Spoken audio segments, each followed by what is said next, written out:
des reliés séraphiquement à l'humain de la Voie lactée représente une agglomération diversifiée des 13 dimensions.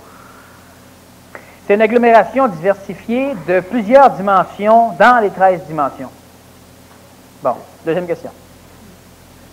Si oui, le transfert séraphique, le pont énergétique. Donc, c'est non au niveau des 13 dimensions agglomérées. Par contre, le reste de la question est intéressante. Vas-y. Peut-il s'établir avec l'humanité? Oui. Quelles sont les conditions et l'enjeu d'une grève cosmique de l'homme supramentalisé pour alléger son karma cosmique en faisant partager par d'autres galaxies liées séraphiquement le poids de la fusion des énergies de froid? Cela engendrera des mécanicités conséquentielles qui vont faire en sorte que dans d'autres mondes, ils vont commencer à connaître des souffrances qu'ils ne connaissent pas présentement parce que seul l'homme les connaît. Deuxièmement, cela va aussi engendrer une responsabilité de parrainage par rapport à l'humanité vers ces autres mondes-là, ce qui veut dire qu'à un moment donné, l'humain, s'il commence à faire la grève, et peut-être qu'il va la faire, ça dépend des choix des humanités. Si l'humain commence à faire une grève, c'est-à-dire que l'humain commence à résister un peu plus aux pressions envoyées par les plans divins sur sa propre conscience, de façon à permettre à la conscience de l'homme d'évoluer, nonobstant l'évolution de conscience des mondes séraphiquement reliés à nous autres, donc des mondes qui existent présentement, ce ne sont pas des mondes parallèles, des mondes d'où proviennent de temps en temps des vaisseaux extraterrestres, soit des extraterrestres en véhicule, bien souvent, ce sont des entités. On en a déjà parlé à un moment donné dans une conférence spéciale. Et si l'être humain fait cela, il aura une responsabilité envers ces mondes-là, c'est-à-dire qu'il les fera souffrir. Les faisant souffrir, à un moment donné, l'homme devra aller dans ces mondes-là pour aller se faire pardonner, c'est-à-dire pour aller restaurer karmiquement, restaurer conséquentiellement les enjeux qu'il aura détruits à travers sa grève. Il faut comprendre l'idée, c'est que plus l'être humain, premièrement, nous sommes reliés séraphiquement, donc par des corps séraphiques, des excroissances de l'enveloppe périsprétique de l'âme, à d'autres mondes. Lorsqu'il y a eu une effusion, l'énergie qui est descendue dans un faisceau s'est éclatée et il y a eu des espèces de pattes d'araignée qui sont reliées ensemble et le centre du faisceau a abouti dans un des mondes refroidis qu'on appelle la planète Terre. Les pattes se sont réparties dans d'autres mondes, plus ou moins refroidis, mais moins refroidis que le nôtre, et cela engendre des mondes extraterrestres qui ont des contacts intimes avec nous autres. Plus nous allons conserver de l'énergie, plus nous allons nous énergiser, plus nous augmentons notre potentiel d'énergie jusqu'à un seuil critique qui est le seuil où l'énergie que nous accumulons peut maintenant être déversée dans ces canaux séraphiques et ça va nourrir les mondes extraterrestres qui sont à l'extérieur de ce que nous concevons comme planète.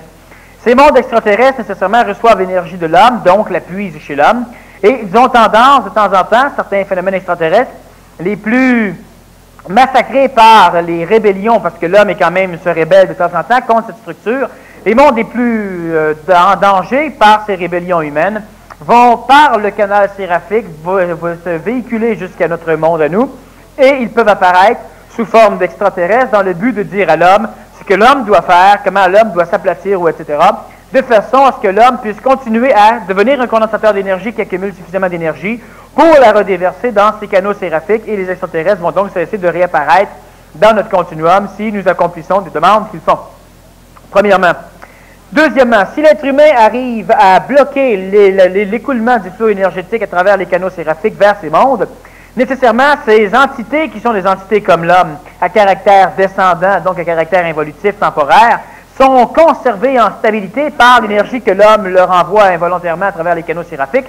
Donc, si l'homme décide d'obtempérer une grève, c'est-à-dire que l'homme arrive soit à placer, non pas dans le ciel, parce que le ciel a quand même une tendance déversante vers ces mondes extraterrestres, si l'homme arrive à conserver l'énergie qu'il va recevoir des phénomènes supramentaux, qu'il va arriver à rayonner lui-même à travers son essence supramentale amique, eh bien, si l'homme arrive à conserver cette énergie, cela veut dire que les mondes extraterrestres vont maintenant continuer, c'est-à-dire ou recommencer leur palier involutif, donc ils vont perdre de l'énergie, et les guerres vont commencer à apparaître sur ces mondes-là, les maladies vont commencer à apparaître sur ces mondes-là, les crises telles que nous les avons connues à l'époque lémurienne, atlantéenne, européenne, et aujourd'hui vont commencer à apparaître sur ces mondes-là, alors que chez nous, ici, ces problèmes vont commencer à disparaître. Maintenant, nécessairement, si l'homme fait cela, il y a des chances que l'humanité fasse ce choix, mais ce n'est pas garanti.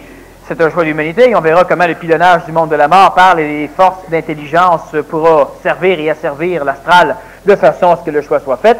Si cela est fait, cela veut dire que la misère va commencer dans d'autres mondes, et c'est pourquoi aussi, par transport séraphique, certains extraterrestres veulent kidnapper la génétique de l'homme, de façon à garantir qu'ils n'auront pas à involuer parce que se fusionnaient à la conscience de l'âme, ils sont maintenant assis sur un véhicule qui est en train d'évoluer, donc ils éliminent totalement la possibilité de devenir des êtres involués jusqu'à devenir des phénomènes végétals, pour après ça recommencer une prolifération évolutive.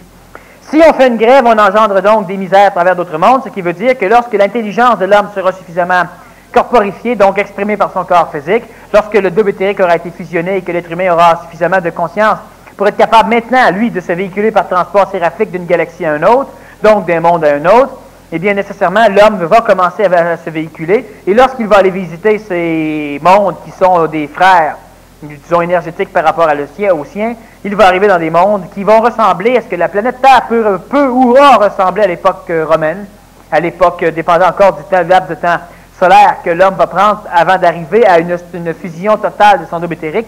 Si ça lui prend 2000 ans, lorsqu'il va arriver vers ces planètes, il arrivera à peu près à l'époque de l'Atlantide, une époque qui sera similaire. On n'aura pas nécessairement les mêmes choses. Il n'y aura pas le récalque, etc., l'or lourd, l'or léger.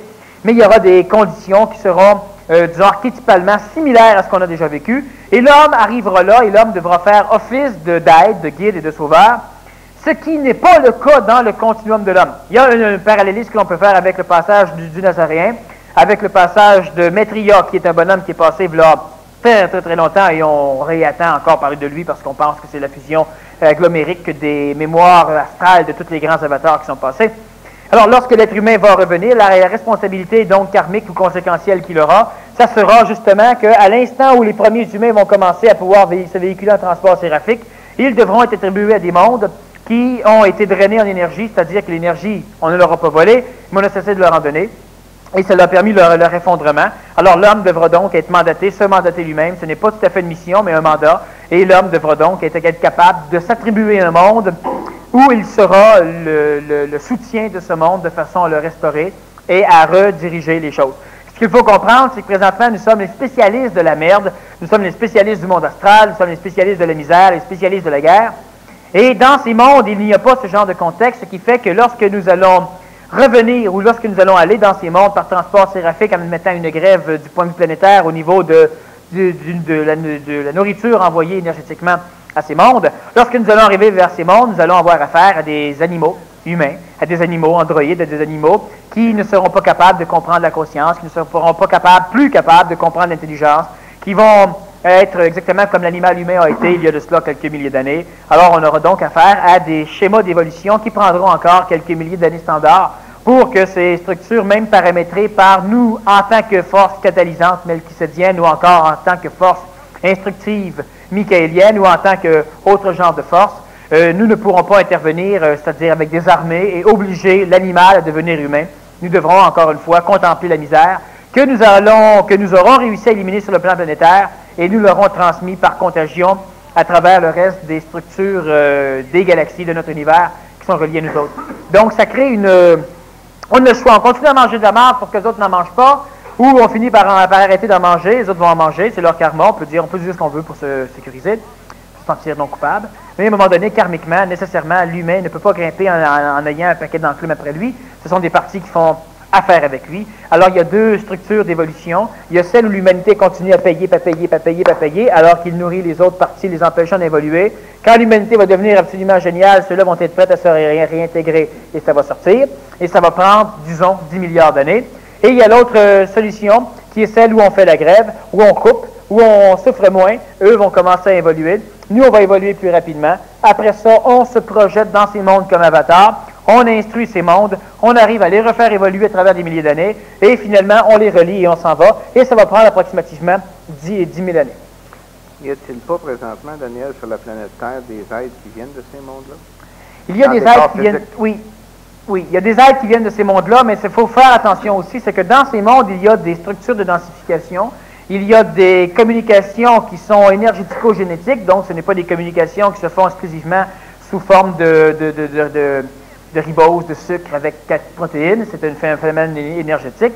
Et il y a des entités qui sont capables de se scinder, dépendant des mondes encore une fois, pour arriver à augmenter leur potentiel d'énergie, et ceux qui deviennent suffisamment réchauffés comprennent les problèmes du monde auxquels ils sont rejoints, auxquels ils sont restreints et reliés. Alors de temps en temps, il peut y avoir des entités des phénomènes qui vont, par transport séraphique, gagner notre sphère ici. On peut parler On a déjà connu des phénomènes melchisédiens qui provenaient justement des sphères catalysantes. Alors, on a de temps en temps des visiteurs qui n'apparaissent pas dans une soucoupe volante. Ce ne sont pas ceux-là parce qu'ils sont suffisamment énergisés et qu'ils n'ont pas besoin de ce genre de choses. Ils sont capables d'entrer en communication avec le système neuronique de certains humains ou le système endocrinien de certains humains. Cela peut engendrer des projections, disons, subliminales de forme, mais ce n'est pas matériel. Et plus souvent qu'autrement, cela va engendrer une espèce de luminosité intérieure qui va réchauffer la conscience de l'homme pour lui permettre d'englober dans sa conscience un savoir ou des connaissances. N'y a-t-il pas eu des avatars provenant de ces Beaucoup. mondes-là? Et ces êtres réchauffés viennent ici, et certains vont s'arranger pour que l'humain continue à souffrir.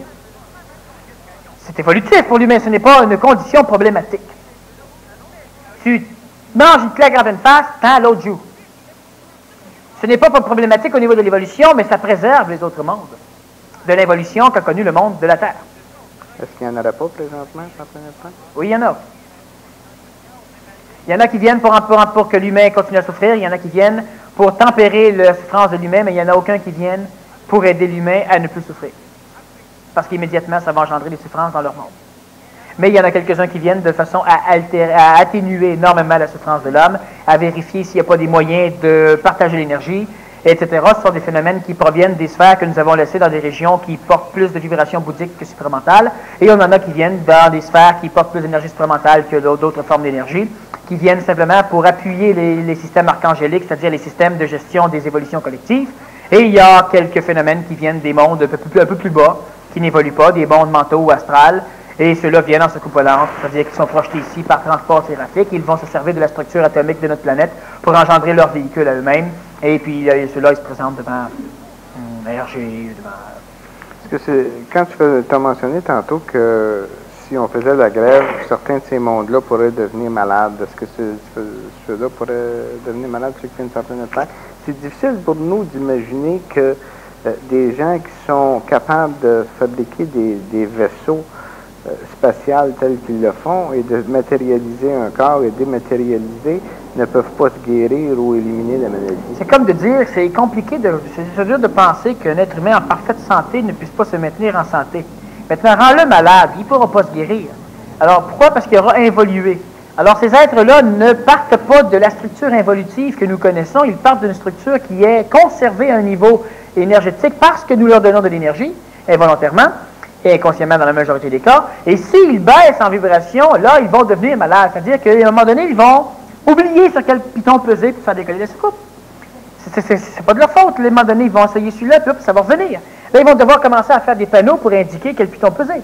Après ça, ils vont devoir mettre un gars brillant qui n'oubliera pas de lire le panneau parce qu'il oublie de savoir quel piton peser. Et puis finalement, la soucoupe, là, on doit entraîner les génies et on élimine de plus en plus les contingences qu'on voyager avec. Et finalement, les génies ne savent plus trop. Et puis là, il y a un problème électronique. Le gars qui réparait, il est rendu dans une religion. Et puis, et on ne sait plus comment le réparer. Et puis, lentement, les choses se désagrègent. Ça va prendre des milliers d'années. Et jusqu'au jour où on pourra contempler des vestiges, des statues, c'est-à-dire peut-être une navette spatiale accrochée après sa rampe de lancement, puis on se demande qu'est-ce qu'il fait là, qui l'a bâti, qui l'a mis là. Parce qu'on ne s'en rappelle plus. Et c'est ce qui va arriver, simplement. Ces mondes sont des mondes à refroidissement. Ils ont besoin d'énergie pour se maintenir.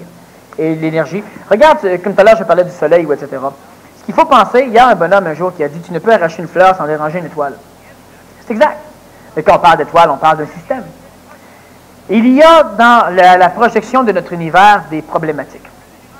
Si je prends un atome et que je le brise en deux, quelque part dans cet univers, un soleil meurt.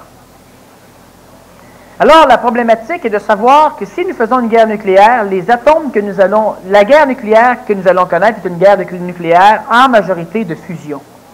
C'est-à-dire qu'au lieu de briser un atome d'hydrogène, on le fusionne avec un autre et on en fait de l'hélium, bombe à hydrogène. Mais la problématique, c'est que quand cela arrive, des soleils entrent en contact et les soleils se soudent. Il y a une explosion majeure d'énergie et il y a deux soleils qui en deviennent un seul. Maintenant, la problématique est de savoir que si l'être humain qui est le seul à pouvoir régir le système atomique de cette façon, parce qu'il est le seul suffisamment près de la matière atomique pour être capable de la bouger, tandis que dans les autres plans, on ne peut pas. Alors, si l'être humain fait sauter, disons, 20 bombes nucléaires, quels sont les soleils qui, dans la projection atomique, vont être altérés? Alors, si l'être humain, par exemple, fait sauter une seule bombe nucléaire et que dans ces électrons qui vont être fissurés ou fusionnés, notre soleil s'y trouve, nous n'existerons plus. En même temps que nous aurons fait sauter une bombe nucléaire, il y aura eu une catastrophe stellaire qu'on ne pourra pas expliquer, on sera plus là pour l'expliquer. Alors, dans les autres mondes qui ont un taux vibratoire plus évolué, ils comprennent très bien eux autres. Quand ils regardent le ciel, c'est leurs atomes qu'ils voient. Sauf que c'est l'atome de qui? C'est peut-être l'atome de son doigt, projeté à une échelle cosmique au niveau du ciel, avec les particules subatomiques et un paquet de choses. Mais ça peut être aussi les atomes du doigt d'un humain. Et on ne le sait pas. Mais c'est les atomes de nos corps physiques. Lorsque nous allons altérer dans la matière l'atome, l'univers est un univers que dans un microscope tu peux te voir, donc nécessairement ton système atomique est celui qui est en haut. Quand tu arrives à fissurer un atome, tu fissures un soleil, parce que l'atome, c'est un soleil. Mais dans un monde où tout est sans limite mais fini, nécessairement il y a un parallélisme qui fait que tout ce qui est en haut est comme ce qui est en bas, mais tout ce qui est en haut est ce qui est en bas, et non pas comme. Alors il va arriver un moment donné où ce système extraterrestre se pose de très grandes questions, à savoir, pétez-vous la fiole si vous voulez, mais il y a certaines régions de votre planète que vous devrez épargner, et il y a certaines matières que vous ne devrez pas fissurer ou fusionner, parce que ça va créer des problèmes. Alors il y a nécessairement des avatars, comme tu dis, qui sont projetés ici dans le but de gérer la guerre de l'homme. Il y a plusieurs petits points comme ça qui sont intéressants, qui intéressent d'autres plans, parce que l'homme n'a vraiment aucune conscience tout simplement de cela. Alors, lentement, si on bloque leur réchauffement énergétique ou leur stagnation énergétique, ils vont évoluer. Alors, nous allons évoluer, c'est bien. Je te le dis. Balance. Il y avait une autre partie à cette question. Si l'homme est un prototype densifié, protégé dans les mondes froids pour agir comme catalyseur afin de résorber ou de réénergiser les énergies densifiées, peut-on dire que l'homme est une solution complémentaire et à la résorption créationnelle? Bon, l'homme est une solution complémentaire qui est unique, hein, et à la résorption créationnelle. L'homme est une solution complémentaire qui, sans elle, aucune solution n'a de l'allure. Donc, l'homme n'est pas une solution complémentaire, l'homme est une solution unique auquel va venir se complémentariser d'autres solutions qui peuvent, elles, être interchangeables, mais pas l'homme. C'est différent. Alors, les extraterrestres, nous pouvons, si le règne humain disparaît avant d'avoir atteint son plafond, tout est à recommencer, c'est-à-dire qu'on devra recréer de l'homme. Si des contingences extraterrestres supplémentaires, des soleils, etc., disparaissent, ça peut être remplacé par tellement de choses. Je regarde le mot unique. Un coup que tu l'as dit, j'ai trouvé qu'est-ce que c'est, puis il n'est pas si mal écrit. Comment ça se fait que des fois j'ai énormément de... Parce qu'il est très mal écrit, mais comme je t'expliquais l'autre fois, c'est parce qu'énergétiquement, je lis la question. Donc, lisant la question énergétiquement, je connais ce qu'elle veut dire. En connaissant ce qu'elle veut dire, les mots sont maintenant bien écrits. Comme maintenant, tu le sais, c'est lisible. Quand tu le sais pas, c'est pas lisible. C'est mal écrit. Parce que là, il est bien facile à voir. Tantôt, je n'étais pas capable. Qu'est-ce qu'un monde froid et un monde chaud? Est-ce que les mondes froids sont tous quadridimensionnels? Alors, malgré que je déteste, je verrai quand même... Non, je déteste assez que je ne le ferai pas. Bon. Un monde froid et un monde chaud. Inventer une autre histoire pour l'expliquer. Est-ce que les mondes froids sont tous quadridimensionnels? Non, pas nécessairement. Un monde froid, c'est un monde qui a perdu énormément de sa structure énergétique au profit de certains soleils. Et à travers, sur ces mondes froids, il existe des entités qui sont involutives ou qui sont évolutives, qui ont la capacité de perdre de la chaleur ou d'en gagner. Alors nous sommes, nous, des réactions du point de vue énergétique, nous sommes des réactions endothermiques, c'est-à-dire que nous ramassons l'énergie extérieure, alors que la majorité des mondes froids ont des réactions exothermiques et libèrent de leur énergie. La planète Terre libère de l'énergie, elle va se réchauffer prochainement parce qu'elle va devenir elle aussi endothermique, capteur d'énergie.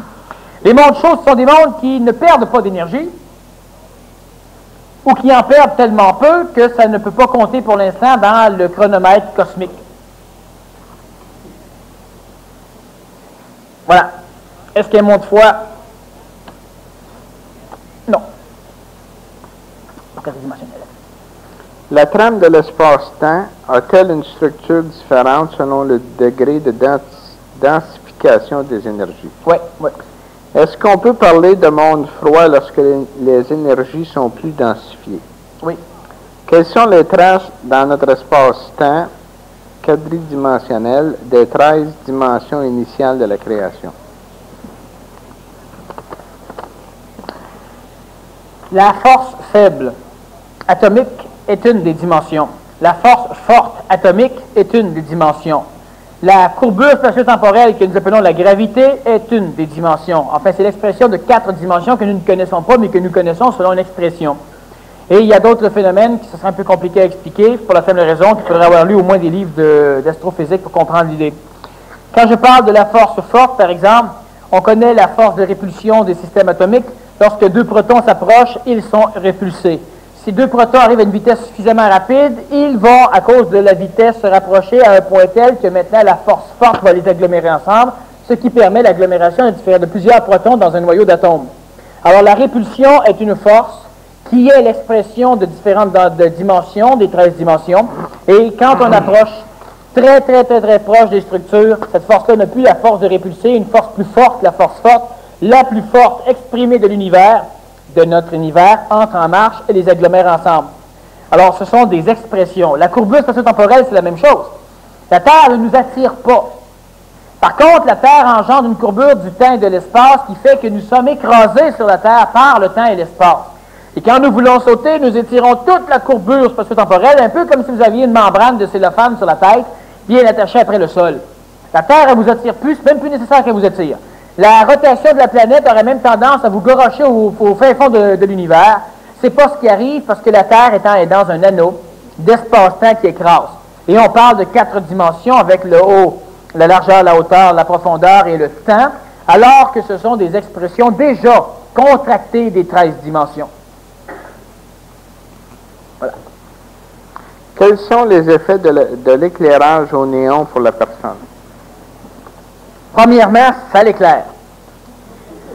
Deuxièmement, le néon est une stroboscopie, c'est-à-dire que le néon fonctionne par impulsion stroboscopique et cela engendre un phasement, cela engendre une manipulation qui oblige certaines structures oculaires et cérébrales du cerveau de l'homme à entrer dans une espèce de relation de synchronisme avec le stroboscope néon, ce qui déphase la structure de réflexion de l'homme par rapport à sa structure naturelle. Autrement dit, lorsqu'on a un éclairage de néon, on est extrêmement perturbable et on est extrêmement perturbé, ce qui fait que dans toutes les écoles, on ne devrait jamais placer des néons. Voilà. L'omnipotence, l'omniprésence, l'omniscience. Pourquoi un sujet de conférence si incompréhensible pour l'homme et si peu utile pour l'instant? Pour la simple raison que c'est un sujet extrêmement utile pour l'instant parce que ça permet de descendre dans la conscience de l'homme des éléments qu'il pourra se servir lorsqu'il en aura besoin, alors qu'il sera peut-être un peu plus perdu. Deuxièmement, cela permet d'aller chercher une énergie qui n'est pas présente suffisamment sur la planète et qui énergise énormément la structure de l'homme, premièrement et deuxièmement. Et cette conférence, elle est extrêmement intéressante et importante parce qu'elle permet à certaines consciences au niveau des mondes de la mort et à certaines consciences au niveau des mondes de la vie de s'ouvrir à d'autres phénomènes que celui qui est normalement soutenu par la structure émotive illusoire de la psychologie qui fait en sorte que l'homme pense toujours en potentiel d'avoir une omnipotence, une omniprésence, etc. En plus, cela permet à la conscience qui veut s'éveiller un peu de comprendre que l'homme ne doit pas attendre d'être sauvé par des entités divines appelées omnipotentes, omniscientes et omniprésentes. Et deuxièmement, parce que l'homme doit aussi comprendre qu'il a un rôle à jouer jusqu'à un certain plafond donné, et que si l'être humain se rend à ce plafond, c'est extrêmement beau. Cela permet aussi de poser la question comment parvenir à ce plafond, au lieu de poser la question comment parvenir à sortir de la création. Donc la question est beaucoup plus précise et peut amener des réponses beaucoup plus utilisables par l'homme. Deuxièmement, cela aussi permet à l'être humain de poser la question, lorsque nous aurons atteint le plafond, est-ce qu'il y a des mécanicités nous permettant de devenir autre chose que de l'homme pour traverser le plafond? La réponse étant oui, sauf que jusqu'à date, l'humain n'a pas encore posé les bonnes questions. Mais c'est une conférence extrêmement utile. Quelle mécanicité fait en sorte que l'homme atteint l'état évolutif d'archange ou de Melchisédek? Quelle est la relation entre ces deux états? Quelle mécanicité fait en sorte que l'homme atteint l'état évolutif d'archange ou de Melchisédek? Quelle relation existe entre ces deux états? L'archange est un phénomène implanté par des forces d'involution divine, implanté dans la structure astrale, et l'archange réagit normalement à des structures d'avatars qui proviennent normalement de d'autres mondes, comme ce fut le cas d'ailleurs pour le Nazaréen. Et les archanges sont ceux qui vont aider les conservateurs de la tradition à manipuler les troupeaux. L'archange est le protecteur de la masse, le protecteur du passé, le protecteur de la tradition. Tradition engendrée par l'avenir dans la conscience mémorielle passée de l'homme, de façon à ce que l'homme suive une trame pour se diriger vers un avenir potentiel qui est assez attractif pour lui, attirant pour lui, parce qu'il semble découler logiquement de la trame traditionnelle du passé, alors que le passé n'a jamais existé, que le passé dans la tête de l'homme est toujours implanté par l'avenir, de façon à obliger l'homme, par extrapolation, à se diriger vers l'avenir qui implante le passé. L'archange est celui qui va réagir aux phénomènes hautement spirituels des mondes de la mort, de façon à préserver les traditions pour que l'être humain en troupeau se dirige là où l'être humain en troupeau se dirige. Le Melchisédek est un phénomène qui n'est pas nécessairement un avatar et qui provient soit d'une hiérarchie cosmique qui n'est pas, disons, attribuable à un monde parallèle, ou à un monde parallèle, oui, mais pas à un monde connexe par canal séraphique, donc à un monde extraterrestre. De temps en temps, on peut avoir une force melchisédienne qui peut provenir des mondes extraterrestres, mais ça ne s'est à peu près jamais vu. Et le Melchisédek ne vient ici que par manipulation des contingences omni, qu'on a parlé tout à l'heure, manipulées par de l'intelligence supramentale dans le but d'accélérer l'évolution d'une race humaine sans y prendre part.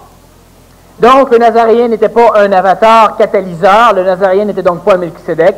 Par contre, on a des personnalités qui ont été melchisédiennes, qu'on n'a pas entendu parler ou qu'on n'entend à peu près jamais parler, parce qu'ils ont accéléré l'évolution de l'humanité sans y prendre part. Et lorsque tout à l'heure je parlais que l'être humain peut devenir un Melchisédek, l'être humain va maintenant servir de catalyseur d'évolution. Il pourra donc manipuler l'humanité actuelle, celle-ci, ou manipuler les autres formes d'humanité extraterrestre sans y prendre part. Un être humain qui refuse totalement la fusion avec son double éthérique devient instantanément un Melchisédek, premièrement. Et un être humain qui... Bon voilà, ça c'est comment on devient un Melchisédek, c'est refuser la fusion avec son double éthérique, on devient Melchisédek. Lorsqu'on a un double éthérique totalement constitué et qu'on refuse la fusion avec, on devient Melchisédek. Bon. Est-ce que tu as un choix de la refuser? Oui, à ce niveau-là, il y a un choix. À ce niveau-là, oui.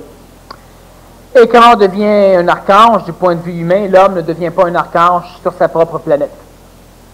Non, la question ne se pose pas. La relation entre les deux états, on explique, le Melchisédek accélère une évolution sans prendre part. L'archange, lui, va contrôler l'évolution sans y prendre part.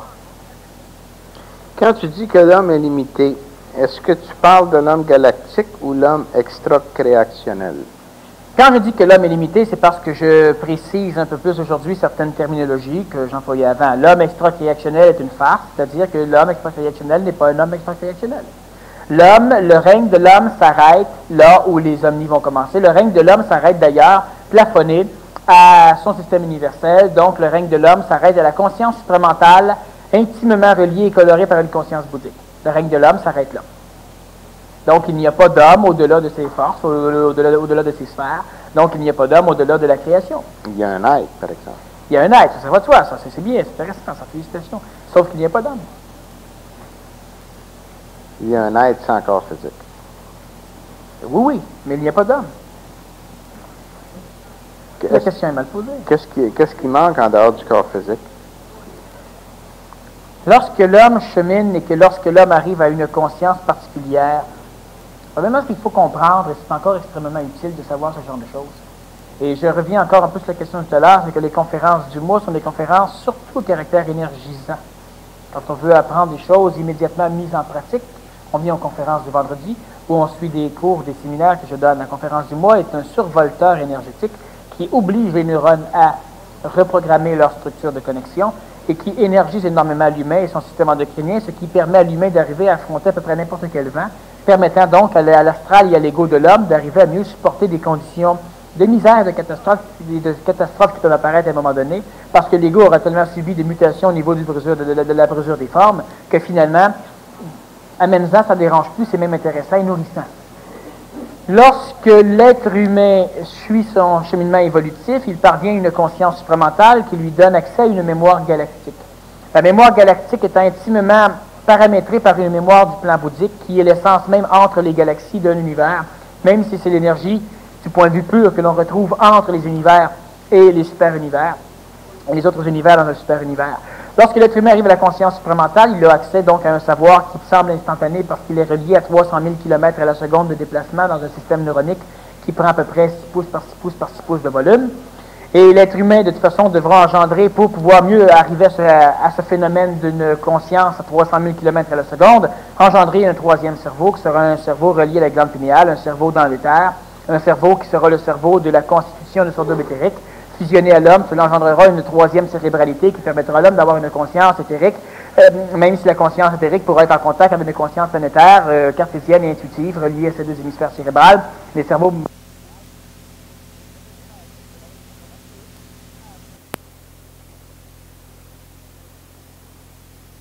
telle une bombe nucléaire, c'est-à-dire que l'être humain doit totalement être détruit, dans une correspondance particulière, c'est-à-dire que la bombe nucléaire, c'est exactement comme si l'humain doit s'accoter sur la membrane et éclater dans la membrane et non pas éclater à l'extérieur. Ça ne doit pas être une implosion du point de vue de l'univers, ça doit réellement être une explosion où toutes les petites particules de cette explosion vont être capables de traverser la barrière thermique, donc la sphère, et ça va sortir à l'extérieur, et là, notre être humain n'existe plus.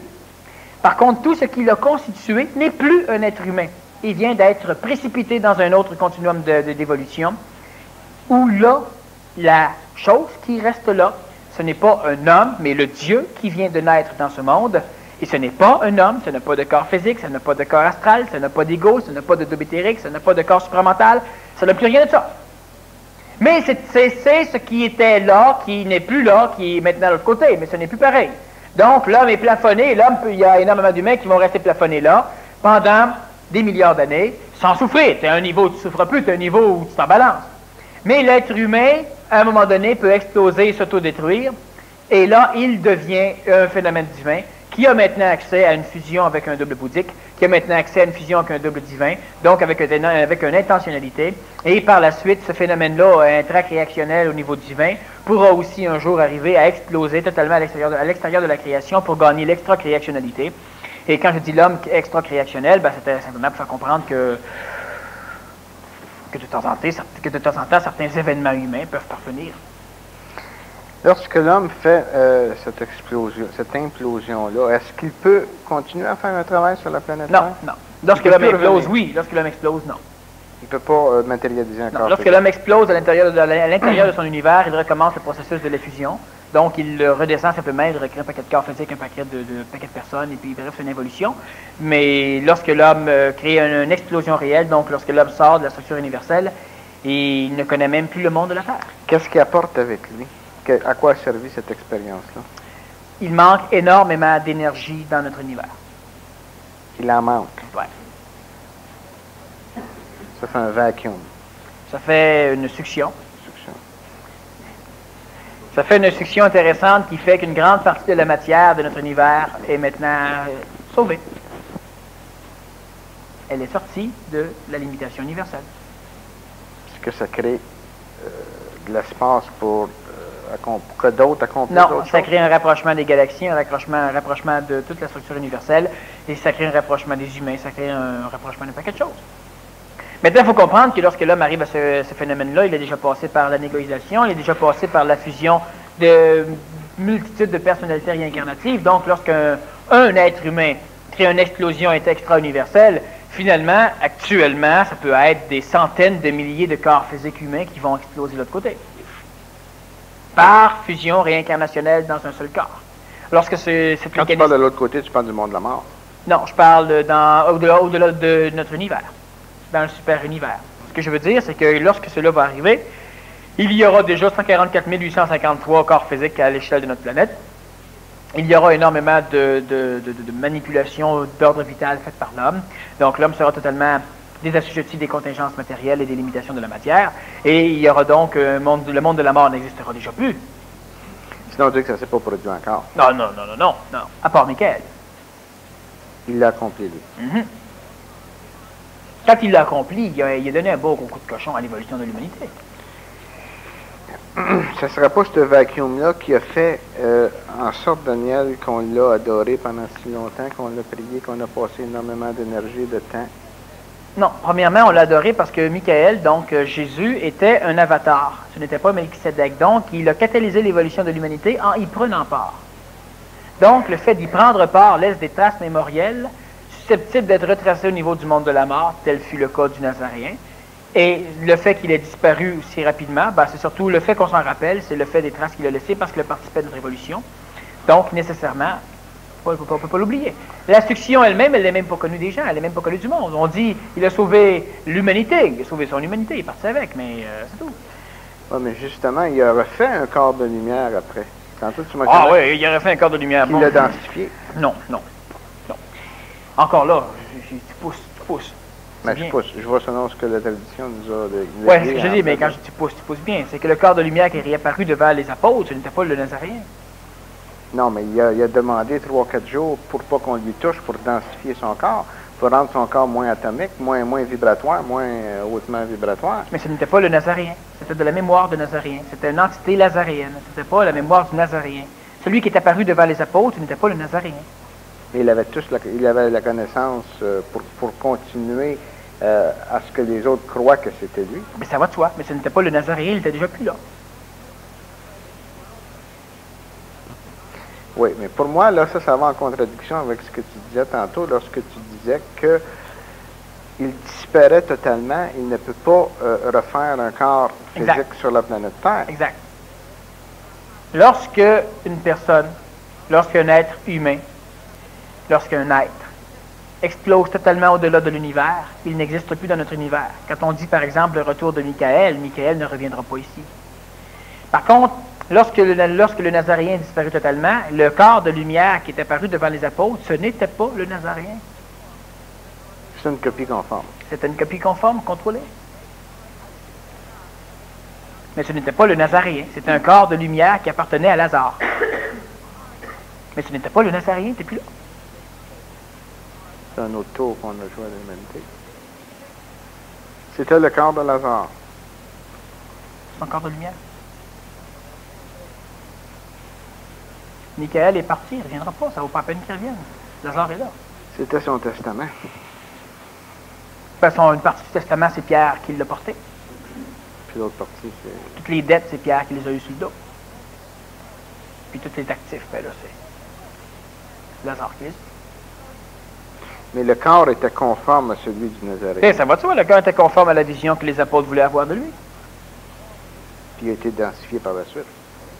Densifié suffisamment, oui, mais pas trop. Juste assez pour qu'on puisse y toucher. Combien de temps est-ce qu'il a vécu, ce corps-là? Ce corps-là a vécu combien d'années? Il a vécu un peu plus de 32 ans. Est-ce qu'il a été abandonné volontairement ou par vieillesse? Non, il n'a pas été abandonné par vieillesse. Par contre, ce corps-là, il s'est entouré, il a possédé une forme d'un corps qui était déjà mort et qui l'a ramené et il a animé ce corps pendant ces 32 années et par la suite, ce corps de lumière est disparu. Le corps physique qui était vieillissant et le corps physique a vieilli et est mort par la suite et donc il a pourri. Une partie de ce qui habitait ce corps physique a été restaurée en corps physique ailleurs, c'est-à-dire qu'on a ramassé le corps d'une personne qui n'avait aucune conscience, un animal, l'animal humain, un peu de conscience dedans, mais ça on l'a fusionné, donc ça l'a donné un coup de pouce à l'humain, et on a abandonné une partie de ce qui avait été ressuscité dans Lazare dans ce corps-là, et ça a été Jean le Baptiste. Par la suite, le reste du phénomène lazaréen n'existait plus, et il y a eu de temps en temps des possessions par ce double de lumière de d'autres corps physiques qu'on a connu jusqu'à la plus grande création de ce double de lumière a été la possession d'un enfant débile, abandonné tout seul, et qui est devenu par la suite le comte de Saint-Germain. Et on a eu d'autres phénomènes de ce genre. D'autres phénomènes de ce genre, tu veux dire? Il y en a encore aujourd'hui. Des testaments, c'est-à-dire des corps laissés comme ça, parce qu'il y en a eu plusieurs corps de lumière qui se sont fabriqués, mais qu'on n'a pas, donc la tradition n'a pas... La tradition n'a pas parlé. N'a pas parlé énormément, c'est ça, oui, il faut faut fouiller réellement profond pour aller les trouver. Mais est-ce que c'est nécessaire, justement, vu qu'on est sur le point que... Pas pour nous autres, pas pour nous autres. Non, mais est-ce que c'est nécessaire qu'il y ait un leg de par individu à individu pour qu'un corps de lumière soit formé? Si on prend, par exemple, parce que où on peut retrouver ces informations-là, c'est à travers les sociétés secrètes, surtout. Et celles qui ont été engendrées par Lazare, seulement. Les autres... Le Ku Klux Klan, tu ne trouveras rien là-dedans. C'est la plus grande société secrète actuellement vivante sur la planète Terre.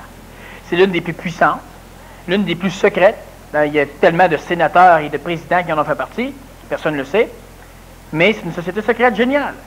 Mais elle n'a pas été conçue par Lazare et tu ne trouveras jamais aucune tradition de ce genre là-dedans. Dans la franc-maçonnerie, oui. Dans les Rose-Croix, oui. Dans d'autres sociétés secrètes qui proviennent surtout de l'Europe, oui. Mais pas dans les sociétés secrètes comme le Ku Klux Klan, comme les assassins, comme les castrateurs de Russie, non. Non, pas dans ceux-là. Je ne faisais pas référence à ceux-là non plus. Ça va être plus précis. Maintenant, je voudrais juste revenir, Daniel, là-dessus. Lorsqu'il y a legs de corps de lumière en corps de lumière... Il n'y a pas legs de corps de lumière en corps de lumière. Le terme est inexact. Le corps de lumière reste là, il lâche un corps physique et il se spiritualise, donc il se moroncialise et il disparaît donc de la vision de l'individu. Jusqu'au jour où un corps physique n'est pas suffisamment convenable, mais un corps jeune. Alors le corps de lumière va commencer à se stabiliser à l'intérieur de ce corps jeune, le réénergiser, et il va il va réparer premièrement les erreurs biologiques qu'il y a dedans par sa structure lumineuse, donc par la structure éthérique, et par la suite il va développer le corps à une vitesse plus rapide que la vitesse courante, et il va l'habiter en tant qu'adulte, et maintenant cet adulte-là sera un être humain qui transpirera ce qu'il habite. Mais il y a eu autre corps de lumière que celui qui est parti du Nazaréen. Oui, mais ce sont des corps éthériques. Il y en a eu d'autres. OK. J'arrive à la deuxième partie de cette question. Est-ce que ceux qui ont fait le choix de l'homme nouveau dans le passé et qui n'existent pas dans notre monde, comme le Nazaréen et les autres sur Bételgeuse ou quelle étoile, sont limités à 300 000 km à la seconde? Bon, le Nazaréen lui-même n'existe plus en tant que quantité christique humaine. Michael n'est plus limité à 300 000 km à la seconde. Est-ce que ceux qui ont fait le choix de l'homme nouveau dans le passé et qui n'existent pas dans notre monde, comme le Nazaréen et autres, tous ceux qui ont fait le choix de l'homme nouveau dans le passé existent encore dans ce monde aujourd'hui? Le Nazaréen, lui, il n'a pas fait le choix de l'homme nouveau, il a fait le choix de Dieu, c'est pas pareil. Qui était nouveau quand même à ce moment-là. Non, c'est un choix de Dieu. C'est pas un choix d'homme nouveau, c'est pas un choix de surhomme, c'est un choix de Dieu. Et ça, l'humain ne peut pas faire un choix de Dieu si l'humain n'est pas appelé à faire un choix de Dieu, chaque étape en passant. À 12 ans, il a fait le choix de l'homme nouveau, disons. Bon. Puis après ça, à 18 ans, il a fait le choix de Dieu dans le ciel, puis à 22 ans, il a fait le choix de Dieu dans les cieux, puis à 32 ans, il a fait le choix de sacrer son camp. Ouais, ça, ce sont des choix qui étaient involontaires, c'est-à-dire volontaires ou involontaires. Il n'y avait pas le choix de le faire. Il faut faire attention. Ce sont des choix qui sont involontairement volontaires. Du point de vue de l'homme et volontairement involontaire du point de vue cosmique. Comment s'opère le transfert entre les trois omnis et la création? Comment peut-il être impossible à la conscience de l'homme de sortir alors qu'elle est en vie? Il y a sûrement une...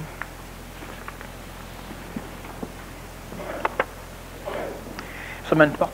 Une porte. Comment s'opère le transfert entre les trois omnis et la création?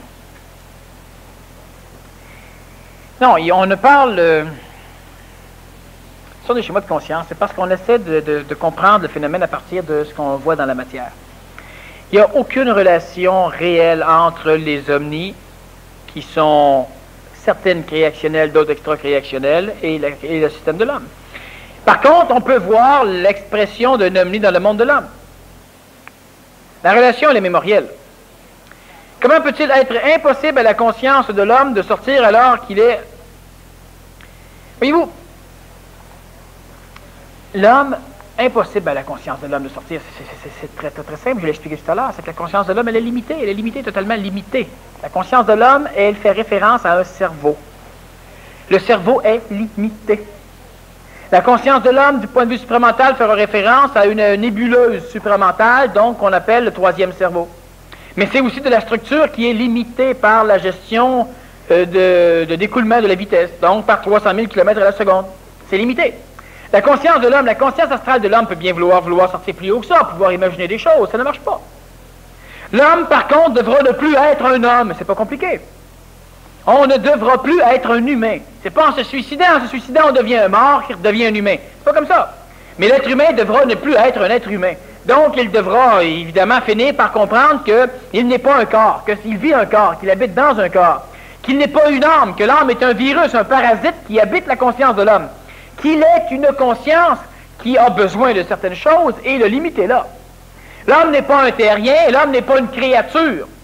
C'est sûr que la conscience de l'homme n'est pas cela. Si on regarde simplement le véhicule corporel d'un homme, c'est une créature. La conscience astrale de l'homme, c'est une créature du temps. Mais la conscience instantanée de l'homme, c'est une créature qui n'est pas une créature, ça n'existe pas. La conscience, parce qu'il y a un ajusteur de pensée. L'ajusteur de pensée est le seul phénomène qui peut parvenir à traverser les schémas de toutes les sphères, donc partir d'une constitution divine omni, traverser toutes les sphères inférieures et arriver jusqu'à la conscience de l'homme par le biais de la voie supramentale. L'ajusteur de pensée est la réplique la plus conforme de la structure divine, sauf que l'ajusteur de pensée n'a pas la conscience de l'homme. L'ajusteur de pensée est un conscientiseur sans conscience. Alors, lorsqu'il touche l'homme, il peut donner à l'homme la conscience du plan le plus proche, du plan supramental. Il peut donner à l'homme la possibilité d'avoir un accès au plan bouddhique, d'avoir un accès au plan divin. Mais l'homme n'est pas la sphère au complet au niveau de la création. Il ne sert à rien de penser que la conscience d'un homme pourra devenir une conscience divine. Si l'homme est l'homme, il n'est que l'homme. C'est simple. Si l'homme devient un surhomme, il n'est qu'un surhomme. C'est simple. Si l'homme veut aller chercher d'autres sphères, il ne peut pas. Par contre, lorsque l'homme accepte de mourir, mais totalement, mais quand je parle totalement, je ne veux pas dire tuer le corps physique. Tuer le corps physique, c'est pas mourir totalement, on va dans le monde de la mort. Il faut qu'on accepte que l'anti-homme disparaisse, que l'homme disparaisse, que la mémoire disparaisse, que l'astral disparaisse, que l'ego disparaisse, que le mental disparaisse, que le supramental disparaisse, que le corps physique disparaisse, que le vital disparaisse. Pour qu'on puisse accepter que tout cela disparaisse, il faut qu'on ait le contrôle de ces sphères. On peut accepter le corps physique disparaisse, c'est simple, je me tue, flore. Maintenant, tue ton âme. Présentement, le seul corps que tu contrôles, si tu veux le contrôler, il y a peine, par une structure très manipulée du plan astral, c'est le corps physique. On ne contrôle même pas son corps vital. On est fatigué, on a besoin de manger, on a besoin de ceci, on a besoin de cela. Alors, on ne peut pas parler présentement de vouloir fuir, il n'y a rien à faire. Lucifer a essayé, il était implanté dans un corps de matière, il a tué le corps de matière, il a gagné le monde de la mort. C'est fini là. L'être humain doit commencer par digérer le monde de la mort, alors là, il le contrôlera. Et cela va faire partie des 400 prochaines années d'évolution de l'humanité. Par la suite, l'être humain devra digérer le plan mental et transposer la structure mentale de son système cérébral par une logifération ou un assujettissement engendré par le troisième cerveau, le cerveau éthérique. Lorsque l'être humain arrive, et je ne parle pas de l'homme, je ne parle pas de l'animal humain, celui qui vit entre pauvres, je parle de l'être humain, lorsque l'être humain ou l'homme nouveau ou le surhomme, etc., arrive à cette sphère où il est maintenant capable de tout contrôler, c'est-à-dire qu'il n'a plus besoin de manger, il n'a plus besoin de se déplacer parce que les choses se déplacent vers lui-même, il courbe le temps et l'espace selon ce qu'il a besoin, non pas selon sa volonté, mais selon ce qu'il a besoin. Eh bien, l'homme rendu à ce niveau-là, certains humains vont avoir la faculté du choix d'arriver à engendrer suffisamment d'énergie chez eux pour pouvoir s'appuyer sur le monde universel créé en arrière d'eux autres et éclater dans les mondes super universels. Et ce n'est pas qu'une question de conscience. La conscience de l'homme, elle est limitée à l'homme. Ce que tu viens d'expliquer, Daniel... Ça mérite un verre d'eau. Absolument. Prends-en 2 gorgées. Ce que tu viens d'expliquer serait beaucoup plus facile à comprendre par l'homme s'il était venu au monde dans ce corps physique avec les mémoires antérieures du monde de la mort et des Il est venu dans ce monde, dans ce corps physique, avec les mémoires antérieures. OK, sans y avoir accès. Il y a accès. La seule problématique, c'est qu'il n'arrive pas à les gérer.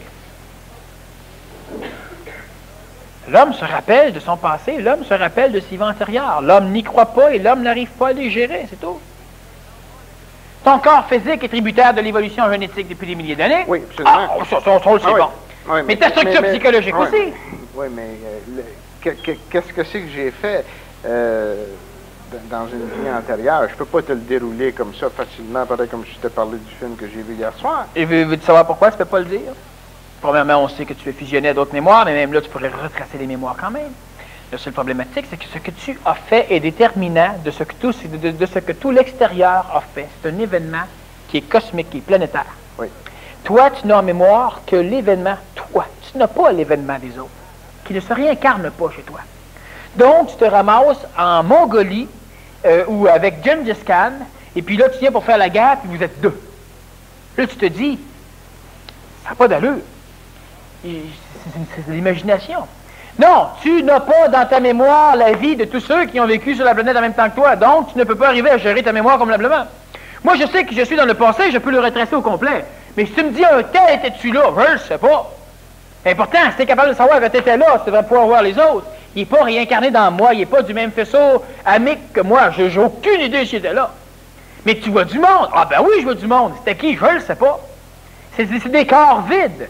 Sauf qu'un tel, je le reconnais. Mais celui-là, on est reliés amiquement ensemble. Il y a une partie de lui qui est réincarnée chez moi, il y a une partie de ce que j'ai vécu là qui est réincarnée chez lui, s'il se rappelle de moi.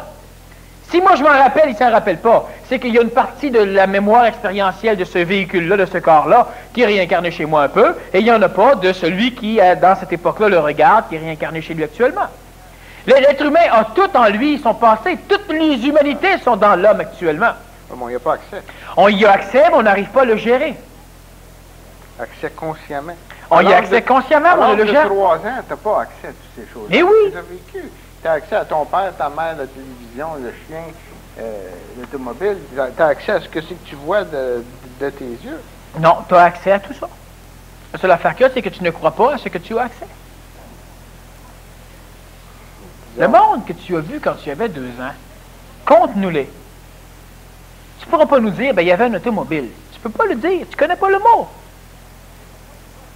Tu vas décrire le monde, tes parents vont dire, ben voyons, non, c'était pas ça pantoute. Mais tes parents, est-ce qu'ils ont vu le monde par tes yeux, par ton système endocrinien, ton système neuronique, puis comme tu étais là? Avant de venir dans ce corps physique, Daniel, j'étais dans le monde de la mort. OK. Je n'ai pas accès à savoir totalement ce que j'avais accès à ce moment-là. Oui. Qu'est-ce que tu penses que tu avais accès de plus dans le monde de la mort que tu n'as pas accès présentement? Tu parles avec un médium, tu lui demandes quelle heure qui est, puis il ne sait même pas. L'être humain pense que dans le monde de la mort, il avait une conscience plus volumétrique que celle qu'il a dans le plan de la vie. J'ai pas dit plus volumétrique. Bon, mais tu avais accès à plus de données. Absolument pas. Dans le monde de la mort, les gens n'ont pas accès à aucune donnée. Dans le monde de la mort, les gens ils se désagrègent, ils perdent leur conscience. Ils perdent, oui, mais c'est justement, c'est ça que je veux dire. Tout ce que tu énumérais tantôt, si on n'avait pas perdu la conscience, on aurait eu plus de facilité à comprendre tout ça. Non, parce que quand tu te réincarnes, tu réintègres ces consciences-là. Les mémoires qui sont chez toi sont des mémoires qui ont été séparées de certaines choses. Je vais te donner un exemple. Tout ce que tu as vécu présentement dans cette vie-ci est aussi nébuleux que ce que tu as vécu dans les vies antérieures. Par contre, tu vas dire, oui, mais il y a des choses que je me rappelle plus, c'est faux. Et tu pourrais me conter les mêmes histoires au niveau de tes vies antérieures. Mais il y a des choses dans cette vie-ci que je ne te rappelle pas pantoute. Ces parties-là qui vont être séparées de toi dans le monde de la mort. Tu t'en rappelles pas de ton vivant. Tu t'en rappelleras pas quand tu vas être mort, tu t'en rappelleras pas quand tu vas te réincarner. Ils ne t'appartiennent pas. Ces parties-là vont se rappeler de ces parties-là, mais ils ne se rappelleront pas de toi. Tout. L'être humain a accès au son monde de la mort, il est la réincarnation du monde de la mort. En plus, il est en contact par un canal réincarnationnel 24 heures sur 24 avec des mécanicités qui se réincarnent. Sauf qu'on ne peut pas les gérer, on n'y croit pas. Présentement, moi, je peux dire, il y a du monde ici. Parce que mes yeux physiques vibrent ce phénomène-là et que l'information arrive d'une façon où mon ego a appris à se sécuriser par l'information qui arrive par là. Mais quand tu dis, bon, ben tiens, j'étais quoi? J'étais Louis XV. Tu as essayé de décrire la salle de Louis XV. Commence à essayer de décrire. C'est peut-être de même que tu l'as vu aussi. Oui, mais il y a la fenêtre, là, je n'ai pas parlé. Et elle ne fait pas partie de la mémoire qui s'est réincarnée. C'est tout. Et quand tu étais vivant, tu n'avais pas accès à ça non plus. Je te pose la question, qu'est-ce qu'il y a dans le coin de la salle derrière toi? Peut-être ça fait partie de ta mémoire, peut-être que pas. Qu'est-ce qu'il y a? Il y a des chaises bleues, il y a oui. de spécial. De très jolies dames de dans les spécial. premières rangées. De spécial. Il y a un gros haut-parleur dans le coin avec un écran. Voilà, un gros haut-parleur dans le coin avec un écran, c'est pas pire. Au moins, ça fait partie de ta mémoire. Puis, je peux te poser d'autres questions de choses à un moment donné que tu ne feras pas partie de ta mémoire. Ah ben oui, absolument. Puis quand tu vas te réincarner dans ta prochaine vie, tu vas dire, oui, mais je me rappelle pas. C'est pour la conscience de ça, c'est pour en arriver à comprendre les choses, Daniel. Oui, je comprends, mais l'être humain a accès à ça. Ce que tu expliques là, à l'âge de 7-8 ans, aujourd'hui, je peux faire signe oui de la tête, mais à 10 ans, pas à 12 ans, si personne ne m'avait parlé comme ça, j'aurais jamais pu imaginer ça. Je pense qu'on est tous pareils. Ça ne change rien que tu avais accès à ça. Non, mais si on avait accès à tout ce qui s'est passé dans le passé, comme les initiés, lorsqu'ils quittent le corps physique, ont accès dans certains cas. Les initiés! Quelle est leur différence avec nous, Daniel, si ce n'est 80% des initiés ont inventé le passé qu'ils ont parlé. Et ça ne change rien au passé réel. Non, non, non. Absolument. On peut inventer comme on voudra. La fumisterie dans le monde de la mort, il y en a en masse. Que je ne change absolument rien.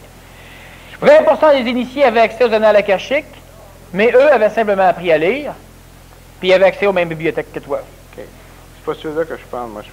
Bon, ben donne-moi donc des noms. Je parle de ceux qui quittent ce monde et qui ne vont pas dans le monde de la mort. Tu sais qu'il n'y en a pas bien gros. On a compté bien des histoires sur ces personnages. Il y en a plusieurs qui s'en viennent. Oui, il y en a plusieurs qui s'en viennent, Il y a effectivement des anciens du Flamoront-Ciel qui s'incarnent.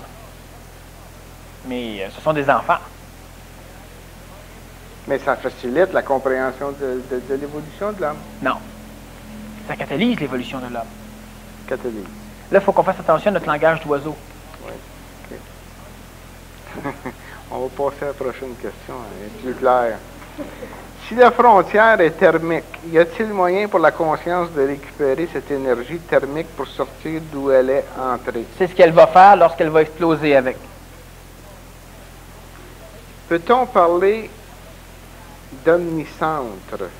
L'extra-création est-elle... Oui, on peut parler d'omnicentre. Mais parle-en. Un centre qui se trouve partout. Partout. Alors, on peut parler d'omnicentre, c'est ce que j'ai parlé tout à l'heure, c'est en plein ça. Ton centre source est un omnicentre. C'est ça, la source. Qui est à côté de l'oreille gauche de chaque individu. Oui. Tantôt, j'ai vu quelqu'un qui était sur le côté de l'oreille droite. Ah, ben, c'est pas parce qu'il y en a qui ont le cœur à l'opposé.